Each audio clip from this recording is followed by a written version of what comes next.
你是谁？青龙使。李新月，你也要谋逆吗？我本不曾想谋逆，但陛下却逼着我谋逆。哼，疯了！拿下！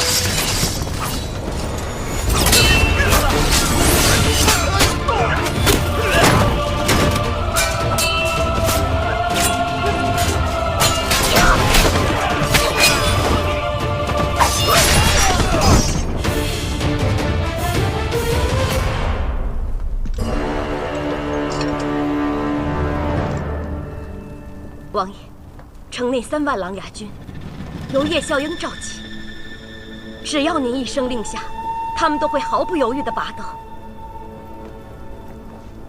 王爷，北离境内80万琅琊军也在等您的一声令下。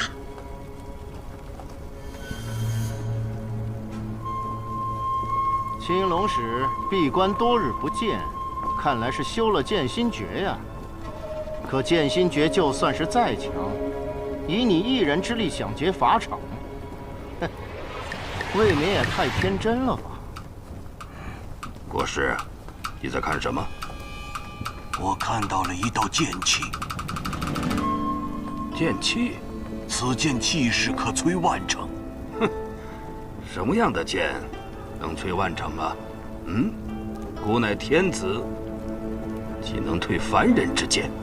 剑仙之剑可摧万城。剑仙？哦，他到了，陛下速退！何人？大胆李寒衣，你莫以为自己进入了剑仙境界，就当真天下无敌了？雪月城的2城主，青龙使的女儿。说吧，有何需求啊？下面的这2个人，我要带走。 可以，但只能带走1个。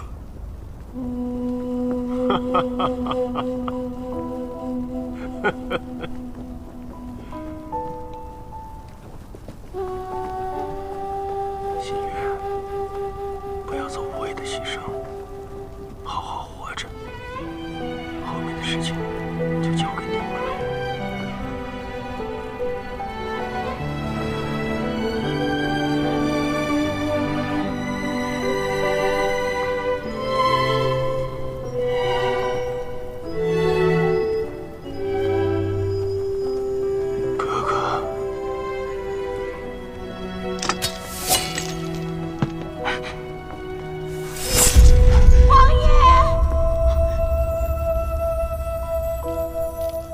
这就结束了吗？虽然不甘心，可琅琊王的生命的确就这么终结了。母亲在那一战中也元气大伤，在我将其带离之后没多久，也就因病去世了。那么萧氏皇族当中，难道就没有人愿意为琅琊王仗义直言吗？自然是有的。那人就是六皇子。 萧楚河，他是琅琊王亲自培养的，年纪轻轻就入了逍遥天境。很多人认为他是未来接任皇位的最佳人选。琅琊王入狱之后，他独身一人在殿上辩护，连说了13条琅琊王谋逆案的可疑之处，声音激昂，情之动人，甚至还有老臣在朝堂之上落下泪来。琅琊王死后。 这位皇子仍四处奔波，力求翻案，可最终引来了盛怒，被贬数人，流放青州。或许是早已经有了预感，琅琊王在死前的1个月，就让天启4守护答应他一件事。什么事？琅琊王请求，在之后传袭天启4守护。 令牌之日，可继续承担着守护之责，守护那个承载着这个王朝未来希望的那个人，就是六皇子萧楚河。是，我曾经愤恨母亲之死，我也未将此事放在心上。可我看到了你拔出听雨剑，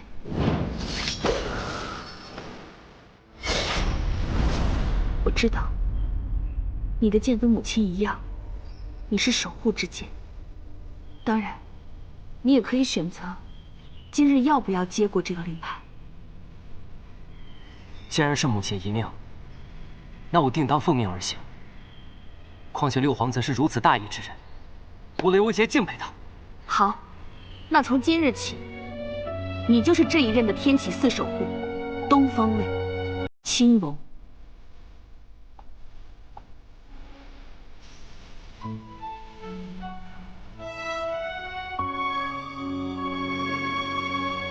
我雷无节定当不负母亲遗命。对了，姐，你说他被流放了，那我应该去哪儿找这六皇子？你不知道？我应该知道吗？那位皇子不过比你大上几岁，传说被贬出城后，就遭遇了仇家的伏击，一身功力全废，此后便下落不明了。下落不明？那我岂不是还得到处去找？罢了，现在也不必知道这些。或许像现在这般走下去，才是最好的结果。阿姐，你在说什么呀？没什么，你不必去寻他。相信我，当他遇到真正的危险之时，你一定会出现在他身旁。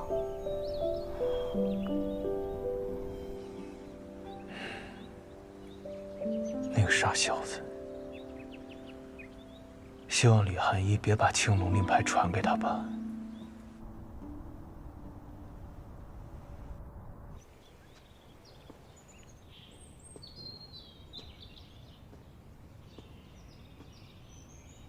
儿臣参见父皇。哟，哈哈，虫儿来了！哎呀，来，坐。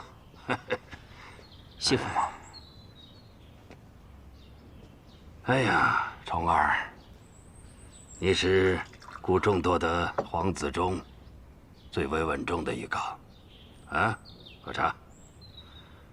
也是故呢最值得信任的孩子，很好啊，只是你的演技一直让父皇放心不下。最近太医院找到什么办法了吗？回父皇，儿臣一直在服用汤药，这么多年，也只是勉强能看到些虚影。顾会派他们继续去寻找名医的。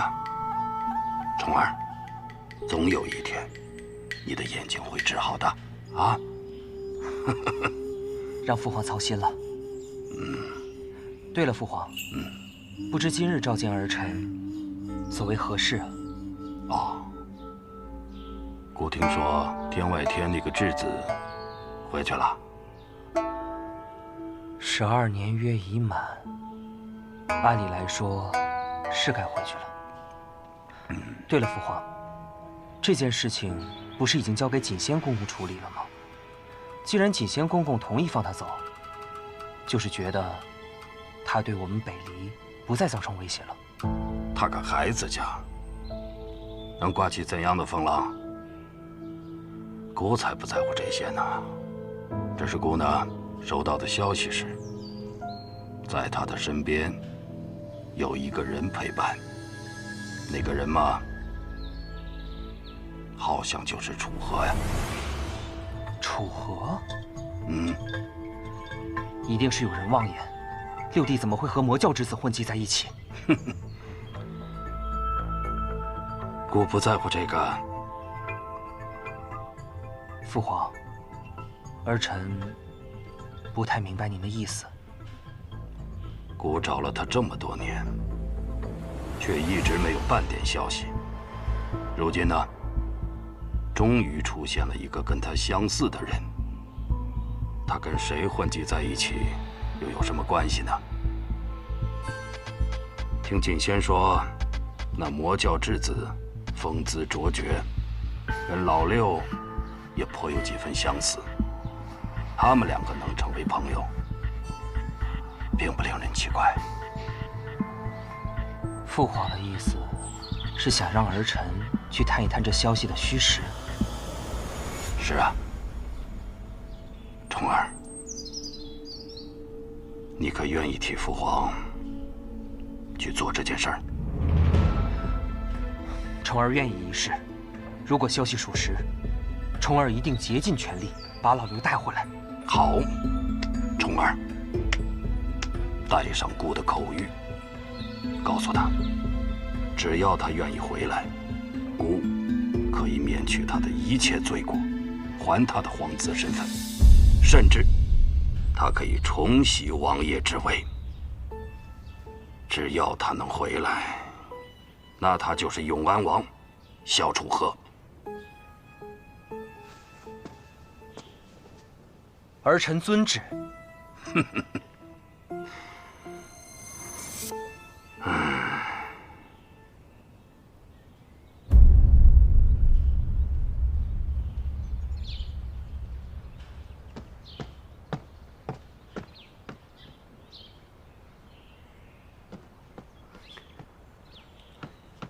嘿，你怎么一点反应都没有啊？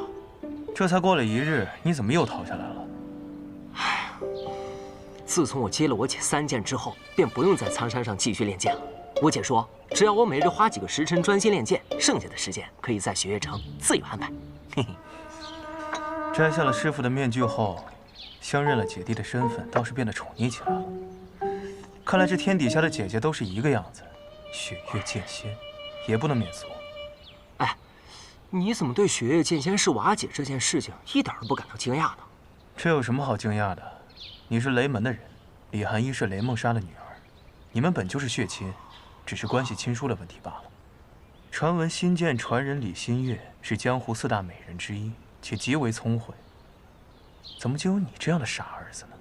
哎，那不是还有我爹吗？哎，我爹雷梦莎怎么样啊？战场之上身披银甲，脚踏神驹，是个鬼神般的人物。那战场之下呢？话痨起来闯祸，琅琊王对其十分头疼。哦，我就是我爹，不对，我随我爹，我姐随我娘亲。所以你来找我到底有什么事？哦，对了，你对雪月剑仙是我姐这件事情不感到惊讶，我还有一件事情一定让你惊讶到下巴都掉到地上去。是吗？萧老板，我天下白小，能让我惊讶的事可没几件。千落师姐要嫁人了，哎，你看，是不是很惊讶？从哪儿听来的小道消息？那自然是听我姐说的呀。所以千落最近忙着找夫婿，哪儿来的夫婿啊？他最近抓紧练武呢。刘姐，我有点不太习惯我们现在的对话方式啊，总感觉你我的身份好像反了。以前那个平时一问三不知的人，不应该是你吗？哎，那是平时我都让着你的。哎呀，罢了罢了，我就一口气说完。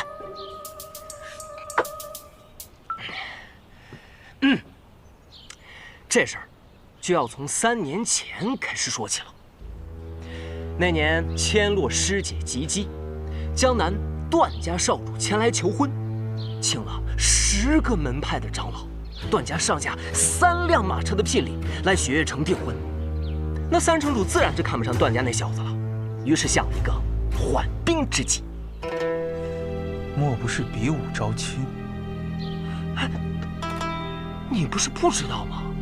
有点脑子的人都能猜得出来。啊，你说的没错，的确是比武招亲，而且算到现在，就是3日之后。既然是他们比武招亲，司空千落亮我做什么？唉，那是因为千落师姐又加了一条规矩，说那人必须还得打得过她才行。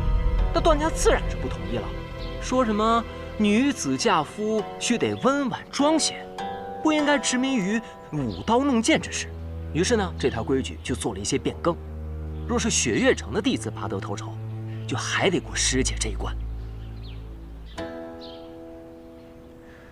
明白了，这司空千落压根就不想嫁，他是让雪月城弟子先赢下来，他再上去把人给打下来。没错，就是这样。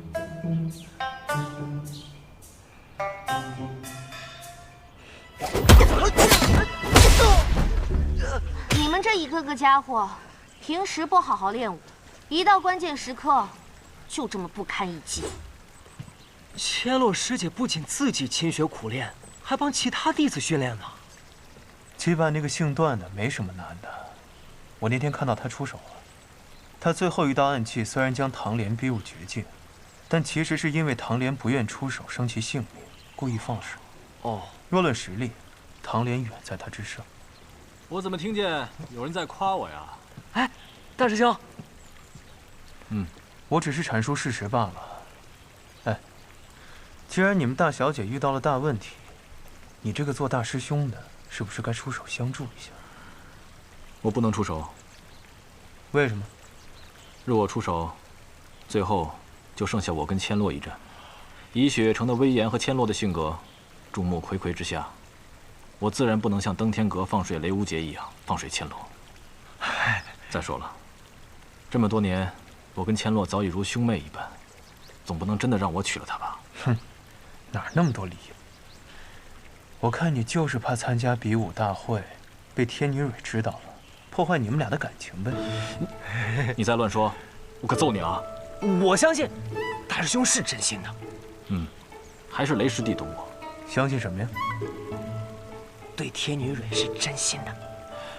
我看你小子也欠揍了。哎，我不说。不对，我不能去，雷无节你可以去。那我不行。为什么？那我说实话，要是若依姑娘知道了，她以为我中意的是千洛师姐，到时候我解释不清啊。那你想多了。人家叶姑娘根本不会在意的。万一呢？你们在聊什么呢？我们在聊，想让雷无节帮你打擂台。啊！本小姐的事儿，要你多管闲事儿。千洛，千洛。我忽然有个想法，雷无节。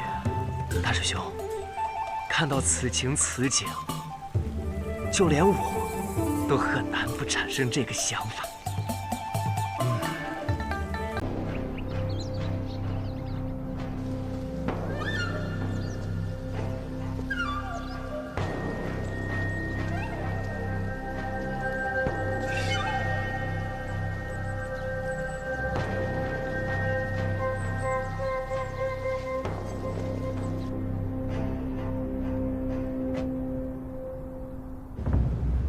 你已经知道姑派人去找楚河的事了？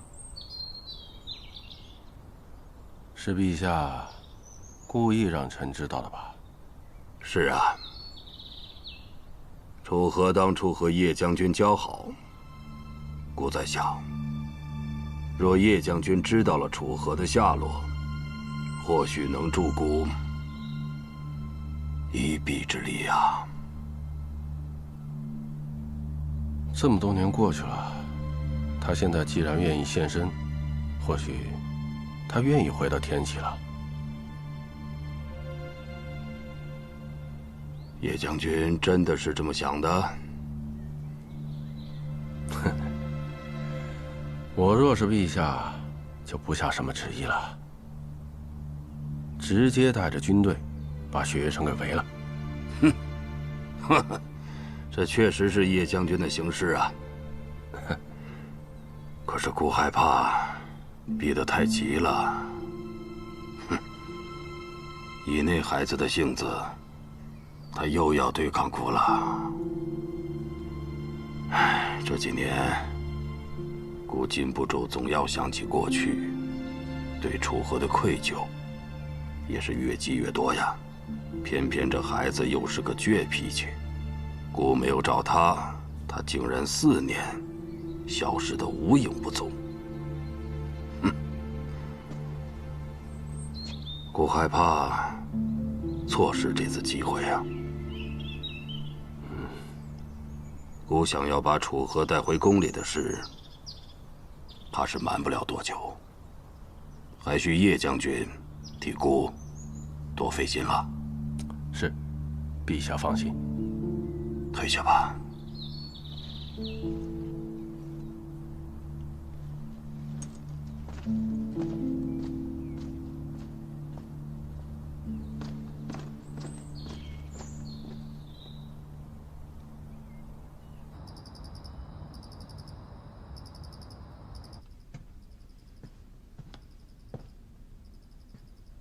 是什么风把你给吹来了？陛下让白王传了道口谕，召萧楚河回天启。我早就猜到了。这个人真要回来了吗？那也未必。你的选择是？泰安殿牌匾上，龙峰卷轴内写的谁的名字，我的选择就是谁。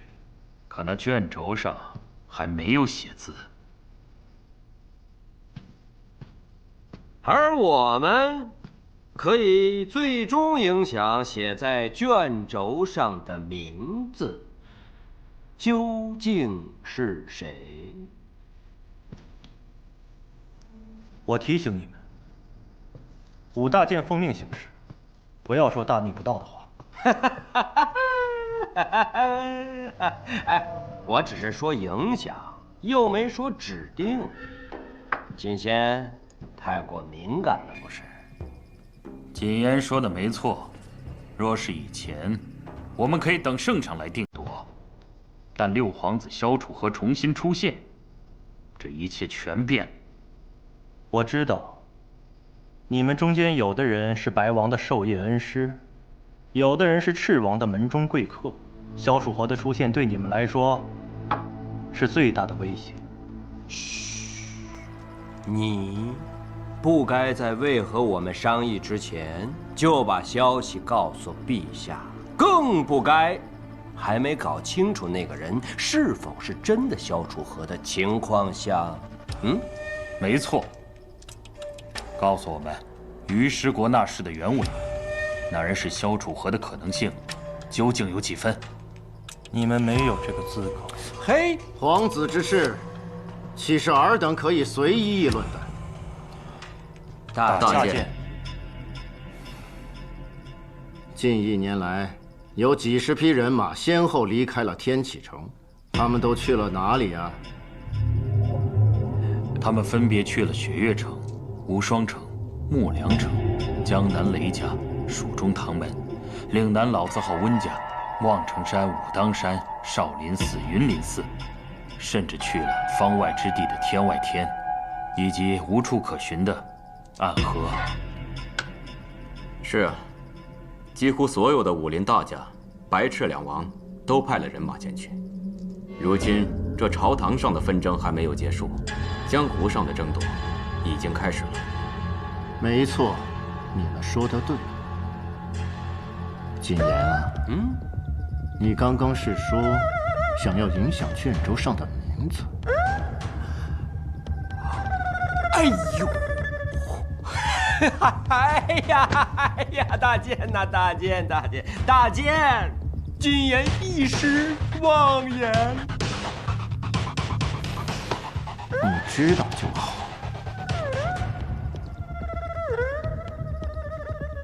我知道，你们各自都有各自的心思，但是5大监以圣上的圣意为准，圣心难测，伴君如虎，知足不辱，知止不殆，方可长久留存。如果谁想不明白这一点的话，那就趁早退出5大监。属下不敢。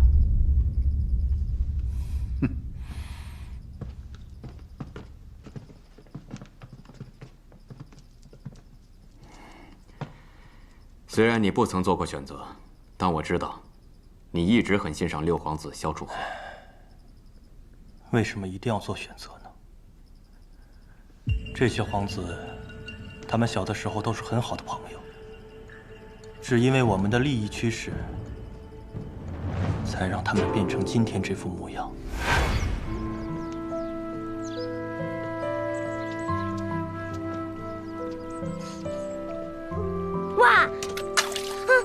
树。二哥，我来。楚河，你小心一点啊。嗯。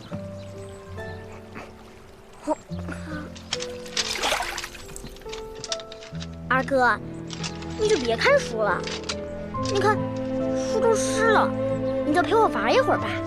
楚河，你天天被学堂老师骂也就罢了，还想害得我也背吗？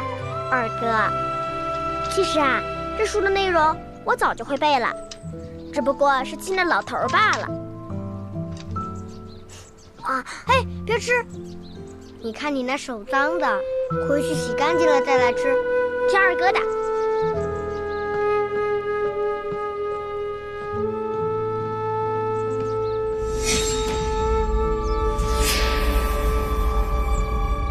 不能吃！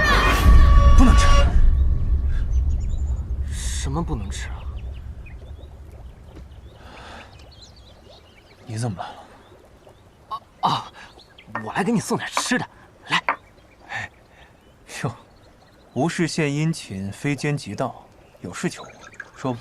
哎呀，没事儿，我就问问你，那个王爷找你什么事儿啊？尹长老说你们还是同窗呢。叙旧闲聊，没什么正事。行，你有秘密瞒着我们也没事儿，你不想说，我就不问。那个，比武招亲好不容易结束了，叶庄大事了结，要不去城里逛逛散散心？说正事。我好久都没见叶姑娘了，我想你陪我去串串门呗。没出息，你自己去找她呗。我多不好意思啊！司空千落跟他是好朋友，你找司空千落。千落师姐我去找过了，她不在。哦，我听明白了，你是走投无路了才想起我来了是吧？不是，萧瑟你就陪我去一趟吧。你昨天那洒脱劲儿去哪儿了？你把这些都吃了，咱们再聊。啊！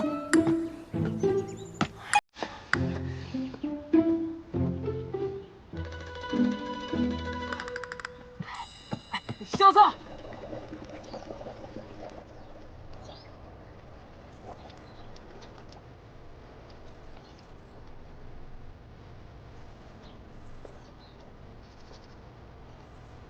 这顶好的红山朱颜，若是再多煮一颗的话，便会失去它最好的滋味了。啊！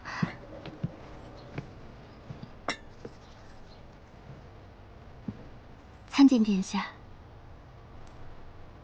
我和藏明在城中闲逛，忽然闻到了这股茶香。我还在想，这雪月城中，谁还会喜欢喝我们天启城中的茶？却没想到，还是如意姑娘。许久没有见过家乡了，便想寻一下家乡的味道。殿下见笑了。不准备请我喝一杯吗？殿下请侧。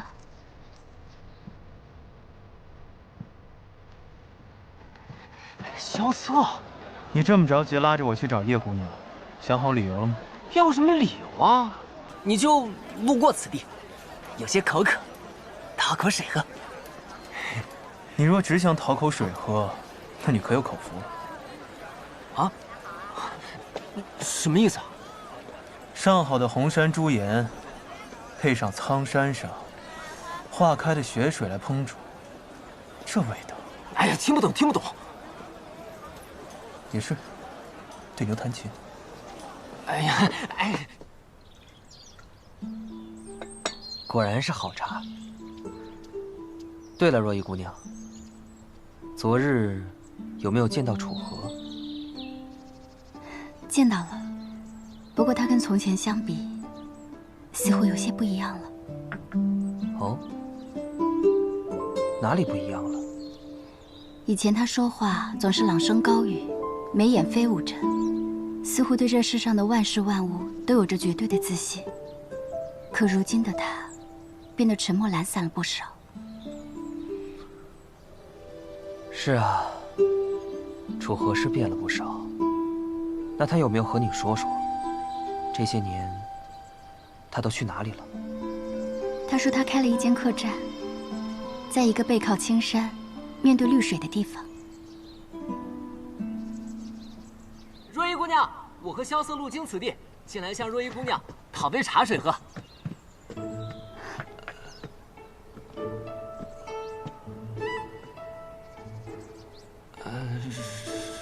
若依姑娘，打扰了。小兄弟，不必客气，坐吧。哎，敢问这位小兄弟尊姓大名？哦，在下是江南霹雳堂的弟子，刚拜入雪月剑仙门下。原来是雷门弟子啊！你干脆把你生辰八字也报出来算了。你也来了。路过，陪这位小兄弟讨杯茶。啊，有的有的，只不过我这煮茶的手艺有些生疏，怕不是浪费了这上好的红山猪眼。哎，我不怕糟蹋，反正我也喝不出来。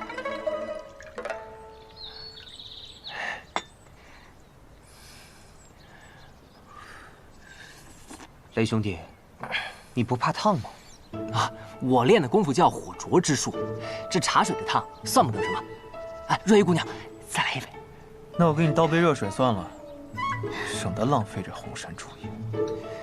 萧瑟，我刚才是因为口渴我才一口喝的，这品茶我也会的。方才若依姑娘跟我说，昨日她已经寻过你了。啊，若依姑娘昨天去找你了？找我？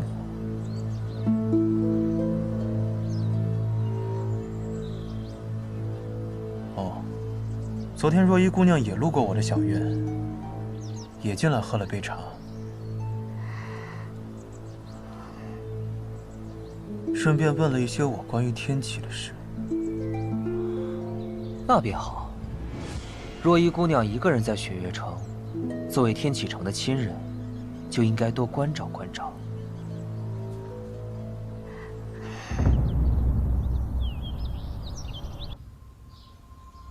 这凭什么让我做朱雀啊？听上去好娘啊！我要做青龙。不行，青龙是我的。哎，好了好了，就是个代号嘛。朱雀怎么了？长风，你看啊，连月他抽了个王八，也没说什么呀。我想揍你！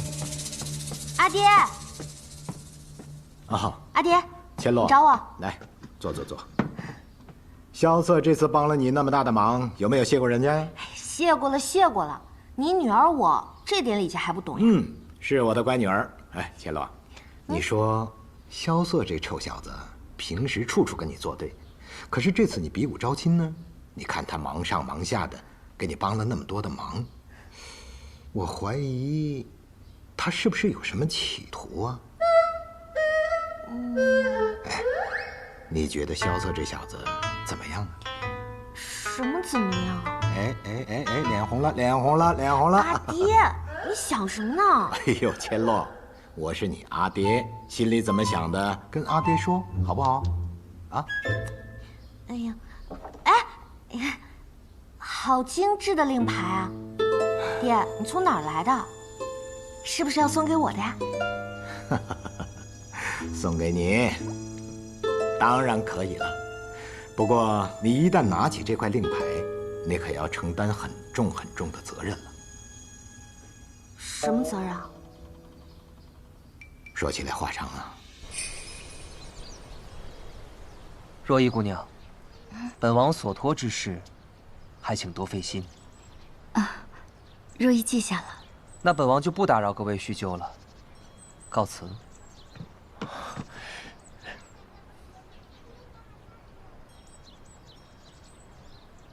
藏明，我们走。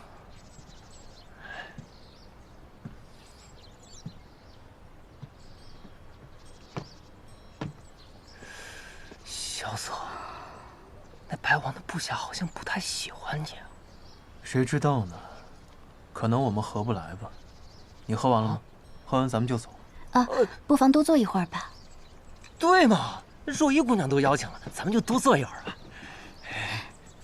对了，我昨日去药房取药，听到他们在讨论登阁的事情，不如你们给我讲讲。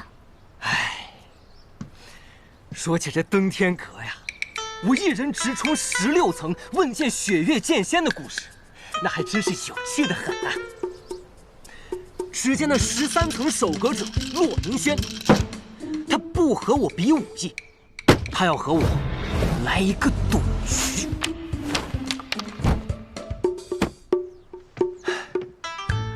还有我见到我师叔之时，我运尽了雷门所有绝学，还有我师傅给我的那一柄纱布剑。到了16层，我登高一吼：“霹雳堂雷无节，问剑雪月剑仙。”哎，等等，这登阁是你一个人的故事呀？萧瑟兄弟呢？他在干嘛？哎呀，他呀，他在跟千洛师姐捉迷藏呢，还去算了个命。对，算命？算什么命？哎，对呀，萧瑟，你算命算了个什么呀？我算了一件事。什么事儿？龟。龟？那结果如何？没有结果，因为算到一半，我后悔了。既然你都去算了，为什么不问结果？因为后来我发现，我要算的这件事，我一直都不在乎。那你在乎什么？他肯定是在乎钱啊！那望城山的掌教弟子算一卦得多贵啊！你说的对。啊，还真是因为钱啊！你这登天阁的事迹也讲完了，咱们走吧。真是3句不离走。行吧，行吧，若依姑娘，那我们就改日再来看你了。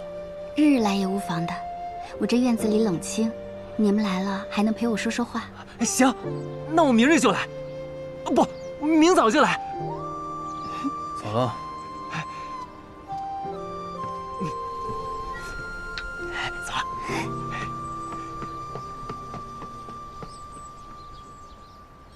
龟。当年北离朝中皇子争斗，整个天启城无比混乱。琅琊王召集了4名绝世高手，组成了天启4守护，誓要重安天下。阿爹我便是其中的朱雀使，最终我们成功了。我明白了，就是说当年阿爹你拿到这块令牌时，就承担起守护天启的重任。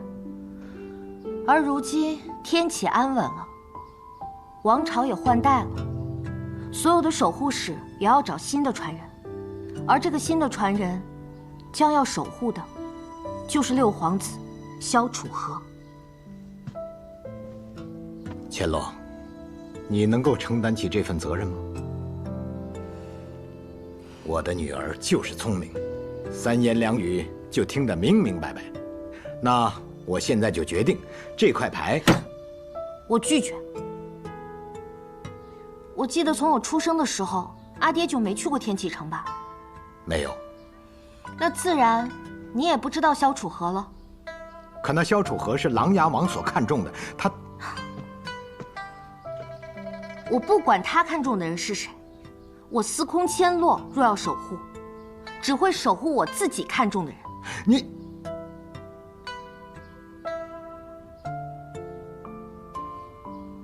我才不要做什么药王，我要做天下唯一的枪仙。唉，